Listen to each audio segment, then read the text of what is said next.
começando o primeiro programa da temporada que coloca em foco os videogames, esportes eletrônicos, cultura pop e tecnologia. Meu nome é Cláudia Carla. Quem vai me ajudar nas redes sociais é o querido Jean Rios. O nosso comentarista residente é o Felipe Della Corte e teremos a participação de convidados muito especiais. Nas próximas semanas, vamos trazer um assunto diferente para ser debatido por especialistas e convidados especiais junto com você, aí de casa. Hoje, um assunto que divide a opinião dos fãs no mundo inteiro: adaptações de jogos para os filmes. Não é de hoje que os games invadiram Hollywood. O cinema está sempre atrás de novas franquias já conhecidas pelo público, seja através dos quadrinhos e best-sellers literários. Aventuras que vendem milhões de cópias e já possuem uma audiência fiel são uma oportunidade brilhante demais para passar despercebida. The Need for Speed até World of Warcraft, passando por Assassin's Creed e, é claro, Resident Evil, franquia de sucesso mais do que comprovada na telona. Até títulos obscuros como Kane e Lynch. O cinema está apostando suas fichas nos games, suas histórias e heróis. É uma ideia muito inteligente. Se liga em alguns games que viraram filmes. Bob Hoskins e John Leguizamo viveram respectivamente Mario e Luigi no pioneiro Super Mario Bros. De 1993, que fracassou nas bilheterias. Christopher Lambert foi Raiden em Mortal Kombat, o filme, de 1995, mas não voltou para a sequência intitulada A Aniquilação, de 97, no Brasil. Se liga em parte do elenco de Street Fighter, A Última Batalha, de 1994. Dwayne The Rock Johnson e Karl Urban lutaram contra os demônios e se enfrentaram em Doom, A Porta do Inferno, de 2005. O designer Chris Roberts abandonou os games para adaptar sua franquia nos cinemas em Wing Commander, A Batalha Final, de 1999, e ficou por lá. House of the Dead, o filme, foi a primeira adaptação feita pelo infame diretor Uwe Boll, que saltou fora da sequência de 2005. O diretor Christopher Gans, de terror em Silent Hill, de 2006, utilizou trilha sonora e outros elementos dos próprios jogos em sua elogiada adaptação. O polêmico Postal, de 2008, também chegou às telonas pelas mãos do diretor Uwe Boll, com o filme lançado direto em DVD no Brasil como Salve-se Quem Puder. Christian Slater viveu o investigador de eventos paranormais Edward Carnaby em Alone in the Dark, O Despertar do Mal, de 2005, outro fracasso de Uwe Boll. O ator alemão Til Schweiger é Jake Carver, soldado dono de camisas estampadas berrantes em Far Cry, de 2008. Angelina Jolie emprestou suas curvas para Lara Croft em Lara Croft Tomb Raider, de 2001, e depois em Tomb Raider, A Origem da Vida, em 2003. Após vários problemas de produção, finalmente chegou aos cinemas a aventura Hitman, de 2008, com Timothy Olyphant no papel do misterioso assassino 47. Uwe Boll, ele de novo, foi o responsável pela bomba Blood Runner, de 2005, e ainda produziu uma continuação no melhor estilo western em 2007. O especialista chinês Coren Yuen dirigiu um time de beldades em Dead or Alive, Vivo ou Morto, de 2006, baseado na franquia de luta da Tecmo. Mark Wahlberg deu uma vida a um dos mais durões heróis do videogame no rebuscado Max Payne, de 2008. Apesar de seguir muitos elementos diferentes dos jogos, Resident Evil, o Hóspede Maldito, de 2002, fez sucesso. A canadense Christian Kruk é a nova Chun-Li no início da série no cinema em Street Fighter The Legend of Chun-Li, de 2009. O texano Sean Ferris encarna o japonês Kyoko Sanage na adaptação de King of Fighters. Jake Gyllenhaal é o herói de Príncipe da Pérsia, As Areias do Tempo, uma grande produção da Disney. O filme não atendeu às expectativas e é considerado uma adaptação aquém dos jogos. A história de Warcraft, o primeiro encontro de dois mundos, segue o roteiro do primeiro jogo da franquia, Warcraft, Orcs e Humans, de 1994, à risca nos mínimos detalhes. O filme foi uma parceria entre a Legendary Pictures e a desenvolvedora Blizzard. É o mais caro dentre os baseados em game da história. Custou 150 milhões de dólares. Mas apesar disso, rendeu muito menos que o esperado, não conquistando o público geral e sucesso apenas entre os fãs dos jogos. Com a participação de Jim Carrey, o filme do Sonic gerou uma guerra na internet com fãs que odiaram o visual do Ouriço Azul, o que fez o estúdio adiar o lançamento e refazer todo o design do personagem. E mais recente, o trailer de Monster Hunter desagradou os fãs da série ao apresentar uma versão em que soldados armados com metralhadoras invadem o mundo do game. E convidamos um timaço de especialistas para conversar sobre o assunto.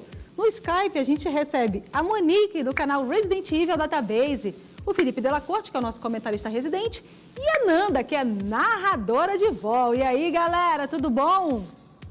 Opa! Oi. Tudo bem, pessoal? Então, vamos explicar para quem está em casa. VoL, né? World of Warcraft, porque senão depois, né? Né? O pessoal é cheio das ondas. Vocês sabem, né? Então é o seguinte, no geral, vocês acham que esse tipo de adaptação é benéfica para o universo dos games?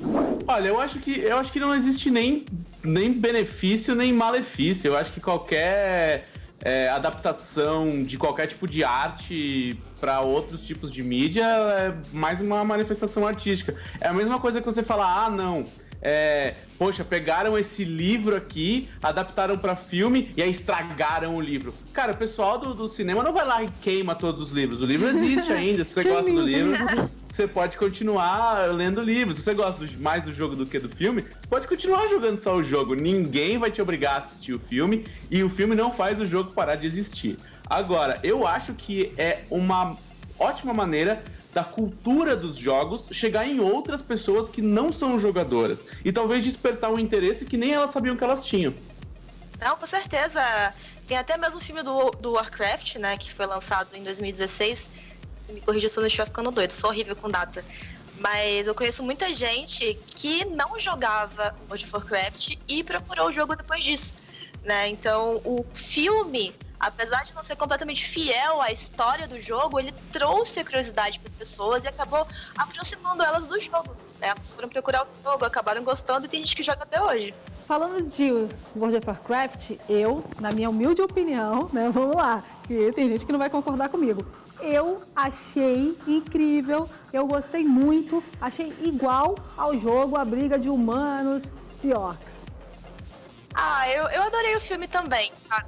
A gente sabe que muita gente criticou, falaram várias coisas da arte, dos orcs, né? A forma como eles foram computadorizados e tudo mais.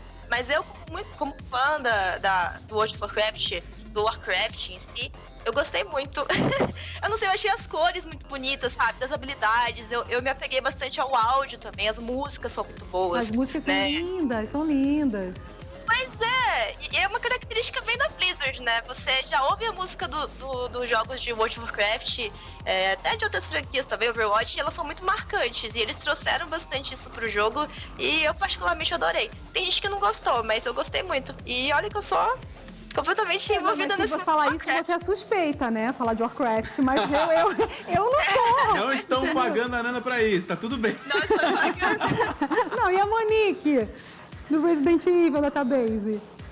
Então, Clau, eu penso bem parecido e eu acho até que é benéfico, porque ainda mais antigamente que tinha os filmes e os videogames, eles não eram tão populares assim, era mais popular entre a criançada mesmo. E era bem legal você ver, por exemplo, um filme, por pior que fosse, do Street Fighter, do Mortal Kombat. Eu, particularmente, eu amo o primeiro filme do Mortal Kombat. É um guilty pleasure que eu tenho. Eu acho ele bom. O segundo é horrível e agora vai ter um reboot também. Assim como Resident Evil também, que o primeiro filme é muito bom.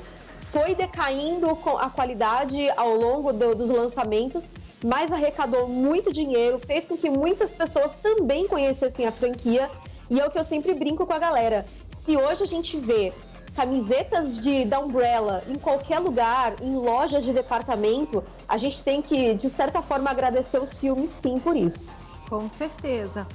Resident Evil, na verdade, os gamers não gostaram muito, foi isso? Mas foi a adaptação de cinema que mais deu dinheiro. Sim, foi uma adaptação milionária, tanto é que agora também estão fazendo um reboot dele, assim como do Mortal Kombat.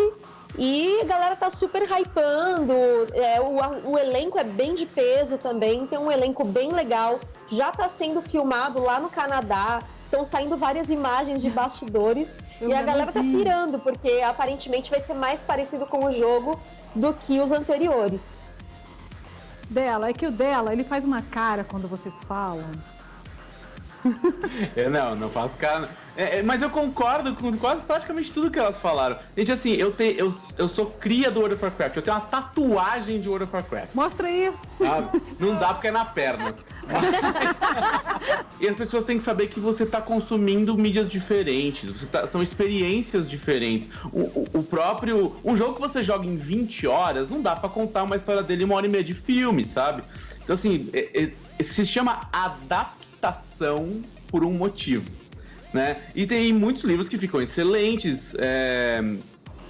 O próprio Jogador Número 1, eu achei que ficou melhor o filme do que o jogo. Eu adorei o Jogador Número 1, eu adorei. Steven Spielberg, né? Para. Então assim, eu acho que é importante você ir com mente aberta, sabe? Você saber que jogar é uma coisa, uma experiência, assistir é outra experiência. Sou o Sonic, uma pequena bola azul com super energia e um visual muito estiloso. Nossa, o filme do Sonic, eu acho que foi o primeiro caso que o filme foi mudado por causa da repercussão negativa que teve no meio dos jogadores, né? No meio gamer, vamos dizer assim. Que bom, né? Porque parecia que bom. que era um rapaz fantasiado de Sonic. Parecia aqueles vendedores de praia, né? Vestido de Sonic. Pois é. A gente está aqui com o Luciano Menezes Neto, ele que é o artista 3D do filme Sonic. E a gente tem um comentáriozinho dele aí, solta aí. Oi, Cláudia, como vai? Então, eu sou artista 3D e trabalhei no filme do Sonic como 3D Environment, que é o artista responsável pelos cenários virtuais. E nesse filme teve uma curiosidade que você falou, que foi a alteração do personagem principal, né, o próprio Sonic. Porque eles fizeram o personagem com características mais humanas, diferente do original. E obviamente quando o personagem foi apresentado para o público, houve uma rejeição muito grande por conta disso. Eles resolveram alterar o personagem e trazê-lo mais próximo do original possível.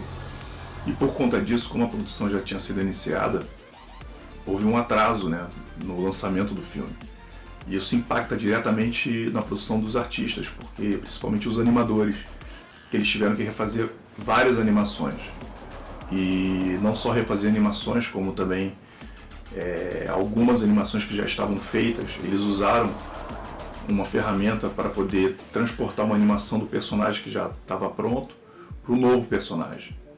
E obviamente não funcionou 100%, e eles tiveram um retrabalho de ter que fazer o que a gente chama de clean-up, de ajeitar algumas coisas e tal. E no meu caso, como eu trabalho com a parte de cenário, não está ligado diretamente ao personagem, no que eu digo em relação à produção, né? Então, no meu caso, não mudou absolutamente nada, assim. O fato do personagem ter sido alterado, para mim, não impactou em nada. Impactou diretamente quem mexia com o personagem, que são os animadores. Eles sim, eles tiveram um trabalho dobrado praticamente, e por conta disso, obviamente, eles tiveram que atrasar o lançamento do filme. Tá bom? Prazer falar contigo, um grande abraço para todos os seus fãs. Tchau, tchau. Olha que legal, né? Olha, o mundo do game, ó, tomando conta. Nanda, fala um pouquinho mais do que você faz. Eu falei que você era só narradora, né? Sim. Eu faço as narrações oficiais de PVP da Blizzard. Eu também faço live todo dia no meu canal da Twitch, twitch.tv/Nanda, live de World of Warcraft. E agora eu tô apresentando um podcast da Blizzard também sobre o WoW. Quem quiser saber mais sobre, vai lá nas redes sociais do World of Warcraft Brasil, que vocês também conseguem encontrar esse trabalho. Legal. Você, Monique? Gente, eu sou a doida do Resident Evil, tá? Em todos os lugares, em todas as redes. Vocês vão me encontrar lá como Resident Evil Database, só no Twitter que não, que é Resident Evil DB. Mas eu também faço vídeo, eu faço lives também na Twitch, twitch.tv/Resident Evil Database. Gente, eu tô até no TikTok agora. É porque eu mais abominava, entendeu? Eu tô fazendo dancinha no TikTok, é isso aí. O dela, Eu te entendo. você faz um trabalho muito bacana com RPG, com card game. Explica isso aí. Isso, eu não sou streamer, mas eu sou game designer, trabalho com jogos de mesa, então se vocês quiserem saber um pouco mais, meu Twitter e meu Instagram é CtrlAltDela, eu sempre posto todos os meus trabalhos relacionados a RPG e card game. O que é legal é que as pessoas... Mas isso é um outro assunto, né? Explica que jogos de tabuleiro fazem parte do universo game. Jogos de mesa. Cara, gamer é quem joga, não importa o que, nem aonde, nem em qual mídia. Pronto, tá explicado, né? Só que agora a pergunta pra vocês é o seguinte, pra quem tá em casa.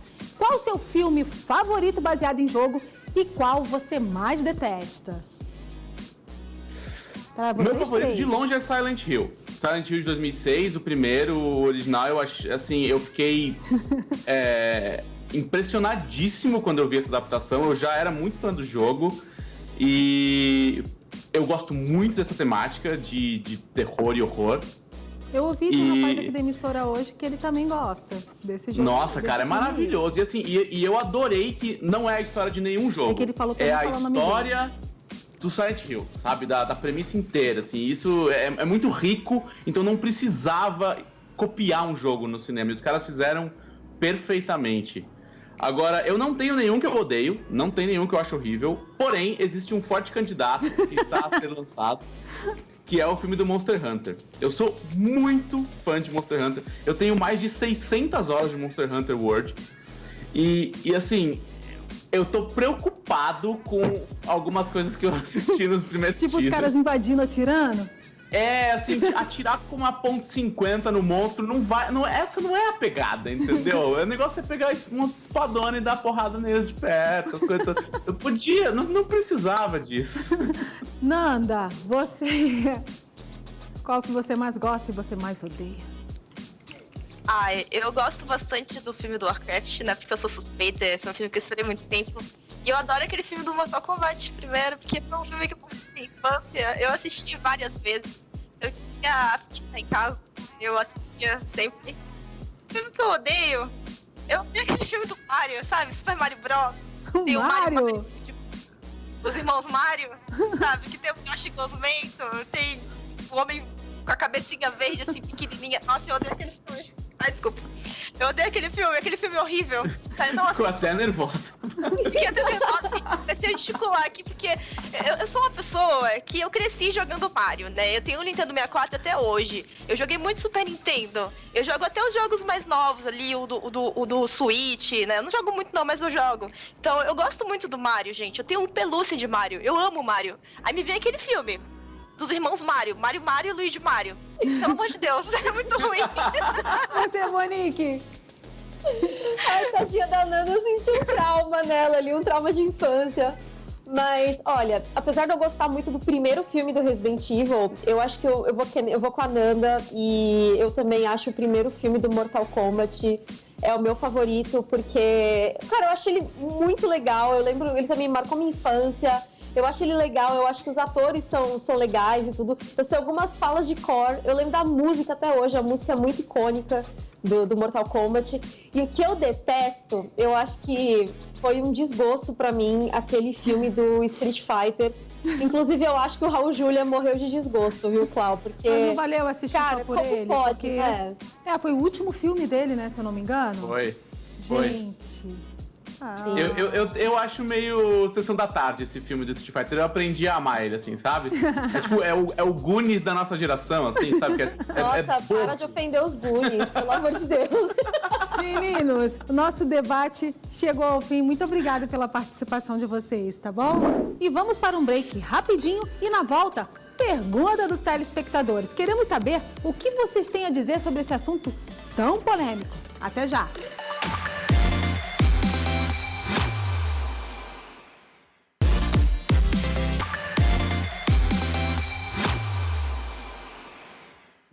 Bem-vindos de volta ao programa. Desta vez falando sobre os games que viraram filmes. Eu quero saber agora a sua opinião aí de casa.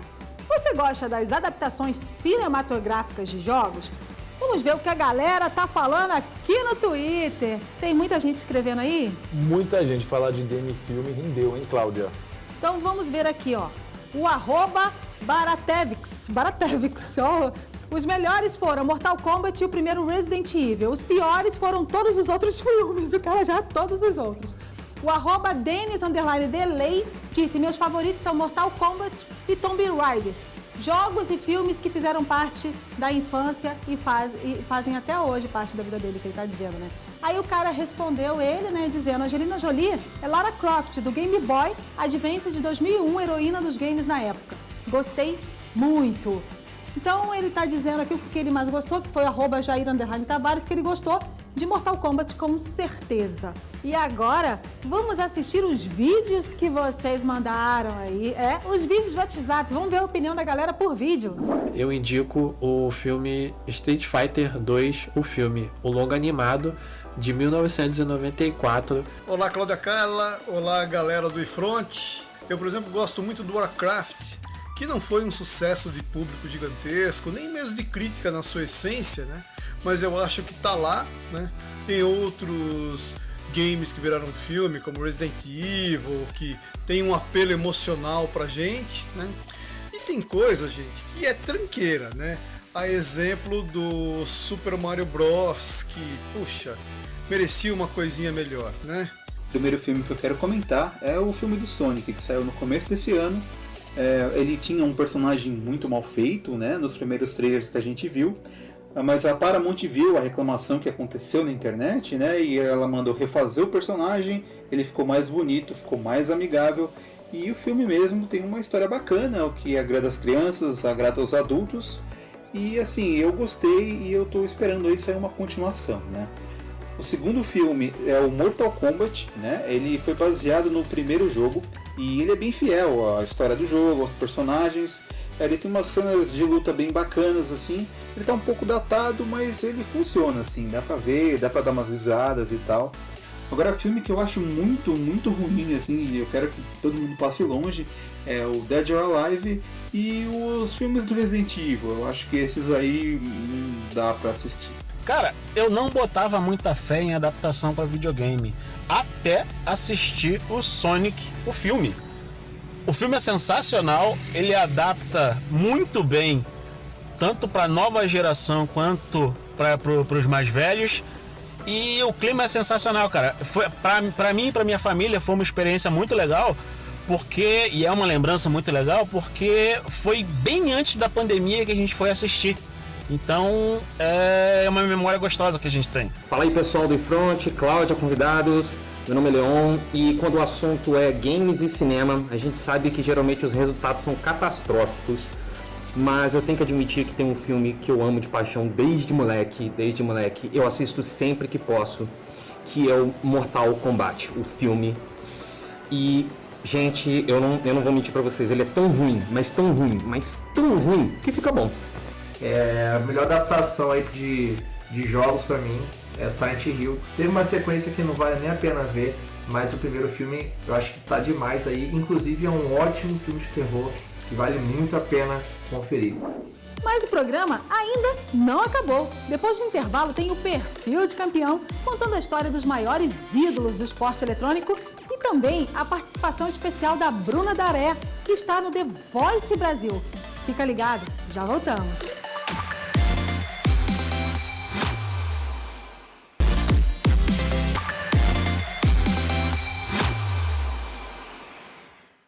Estamos de volta. Vai começar o Perfil de Campeão, nosso bloco em que toda semana contamos um pouquinho da história de um grande cyberatleta nacional, um ídolo do esporte, ou até mesmo pessoas que trouxeram grandes contribuições para a cena brasileira de esportes eletrônicos.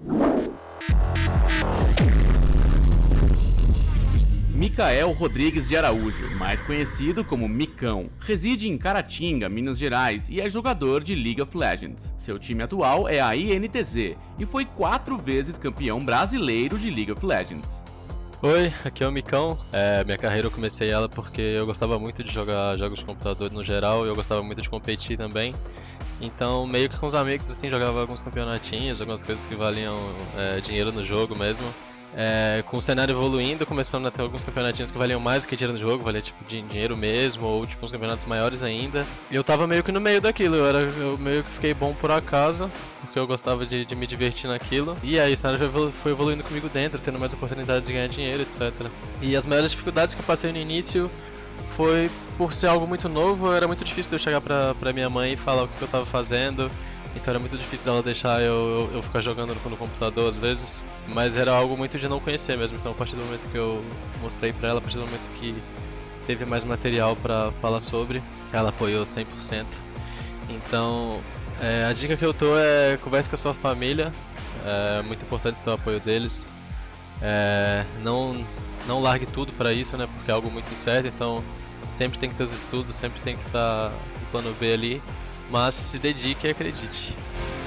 Mas antes de terminar o programa, temos uma participação mais do que especial. Bruna Daré, participante do The Voice Brasil. Tudo bem? Cláudia, tudo bem. Estou muito feliz de estar aqui. Como você é bonita, menina. Obrigada, imagina. Você é de Prudente? Eu sou. Sou de Presidente Prudente, nasci, fui criada aqui. Você cantava nos barizinhos aqui? Não cantava. Cantei algumas poucas vezes, mas meu cantar sempre foi muito mais dentro de casa do que fora. Como é participar de um programa como The Voice Brasil? Olha, é uma honra muito grande, porque é um programa que eu respeito muito, sempre respeitei, e é fazer aquilo que eu mais gosto, que eu mais aprecio, que é mostrar minha arte de várias formas. Então é muito gratificante para mim ver que eu posso estar no meio de artistas tão maravilhosos e me sentir parte deles. Mas você é uma artista maravilhosa. Horas. Bruna, desde quantos anos você canta? Segundo a minha família, minha bisavó, que sempre foi quem mais me apoiou nisso, desde os 2 anos eu já cantava com ela. Ai, que lindo. Mas que eu me considero uma pessoa que canta foi aos 14 anos que eu comecei a cantar na igreja e depois comecei a cantar aquilo que eu canto até hoje, que me encanta muito, que é a MPB, mas desde os 15 anos, 14 anos. Então, Bruna, dá uma palhinha pra gente da música que você entrou no The Voice. Com o maior prazer.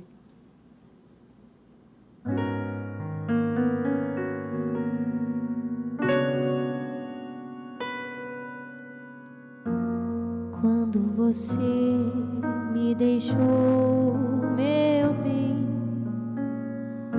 me disse pra ser feliz e passar bem. Quis morrer de ciúme, quase enlouqueci. Mas depois, como era de costume, obedeci. Quando talvez precisar de mim, cê sabe que a casa é sempre sua. Vem assim,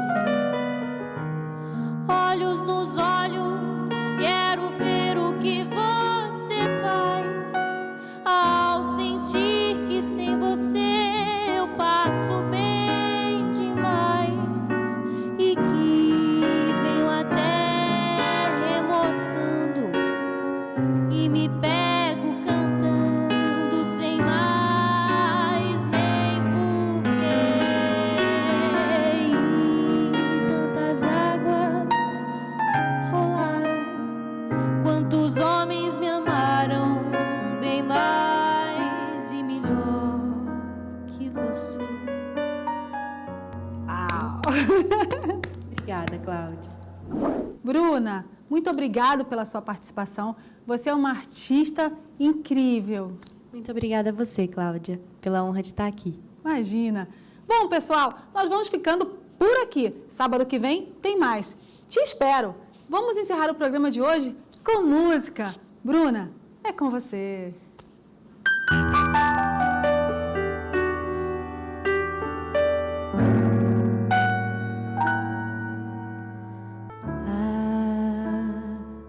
Se o mundo inteiro me pudesse ouvir, tenho muito pra contar, dizer que aprendi que na vida a gente tem que entender que um nasce pra sofrer enquanto o outro ri.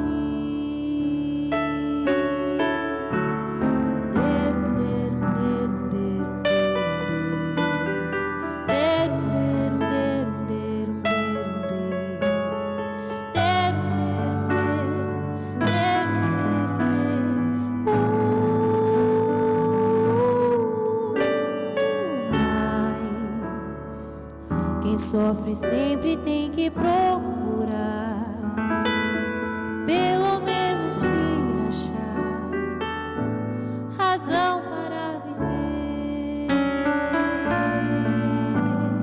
Ter na vida algum motivo pra sonhar, ter um sonho todo azul, azul da cor do mar.